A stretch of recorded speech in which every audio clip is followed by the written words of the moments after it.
Okay, so I think there's a place from where we can get the full view of valley. This is Suhas and Rishika, pretty tired. Tim is trying us some stunt, getting down the mountains. Deepika Murli is dead. She's far behind. I think she's half an hour behind than all of us. She takes 5 steps and take a rest. And we have to wait for us. We are waiting for her and we always do. And see, like we can see how beautiful the valley is.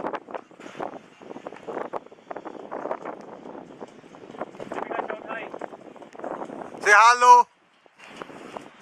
Say hello. I think we'll be climbing like almost 1 hour more to a night stop, and then probably we'll take up a rest for the night, have some drinks or somewhat. And there's a bay you're following. It's almost say 7 hours now. Pretty tired. Bye.